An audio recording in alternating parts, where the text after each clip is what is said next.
The Jewish New Media Innovation Fund. So in, I think it was late summer, we partnered with two other foundations, the Jim Joseph Foundation and the Righteous Persons Foundation, an effort actually driven by righteous persons to create and ask a question about what would happen if we put out this competitive grant pool. The rationale for doing this was actually not as much about what would happen around competition around grant ideas, as much it was we as foundations knew we wanted to invest the space, but didn't know the right questions to be asking, didn't know the right process, didn't know the right people to go to. So we say, you know what, if we put this out there, we'll get about 100 people probably. Our estimate was 100 to 125 applications. And we pooled together some money and said, all right, we got $500,000, and what do you know, not only did we get 100 applications, we got 300 applications. They were from all over the world. Interestingly, we opened it up to not just non-for-profit organizations, but also for-profits and individuals. Anybody want to guess what percentage was not-profit? What percentage was not-for-profit? 30%. 30% not-for-profit? Oh. 60. 60%. All right, we're all over the place. This is good. I like it. So 60%. Who said 60%? You win something. Congratulations. You read it. You read it somewhere. Cheated. Cheated. So 60% were not-for-profits, and the rest were basically roughly split, a little bit more individuals than for-profits. What a great realization, right? That the normal structures that we have in Jewish life to create Jewish life may not be the structures that are going to create Jewish life in the future.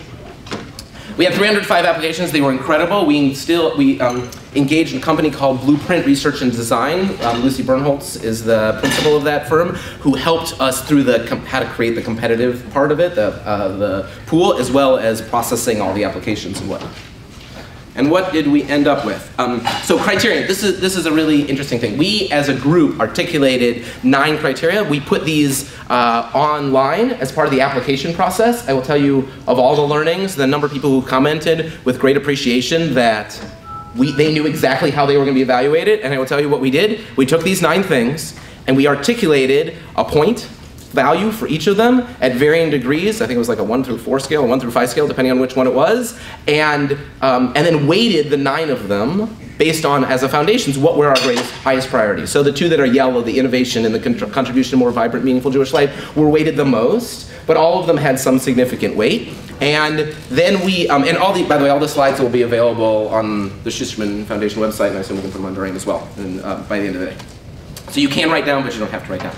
And then we engaged 75 readers. Every application was read by 3 different people. Those 75 readers took all 9 of those criteria for all of those applications and created this massive, massive Excel document with all 300 things with all these points, all right? Does that make sense where we are? Everybody with me? Yes, process-wise? Okay. And then we took the top 30 or so, and there's a little demographic switch, a little bit of, gosh, you know, we have 4 proposals that are sort of similar. Let's find the one, you know, let's wait. It wasn't perfect science at 30. We stopped. We did basically the top 30 with a couple little adjustments, and then gave them to a pool of 6 experts. And the folks who are up there, you can see who they are. And these are experts in new media as well as in Jewish life and education writ large. And I'm happy to talk about any of those people.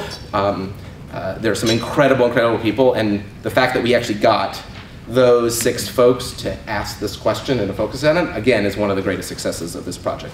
And from there, we identified the 9 recipients, and we're very excited by this group of grant recipients. They are big organizations, small organizations, for-profit, not-for-profit, represented in this room, not represented in this room. We have a number of them here, which is great. And they really test the boundaries on what can be. Some of these projects, I don't know if they're going to work. Like, we really don't know if some of them are going to work, and that's okay. The degree of proof of concept to get funding for this was lower than in other projects. So we can talk about the specifics. I think that's sort of a less interesting conversation for this group. I'm happy to answer those questions if people have questions about the specific proposals. What's greater for me is sort of the learnings that we gained as funders and as for the Jewish community as a whole from the process.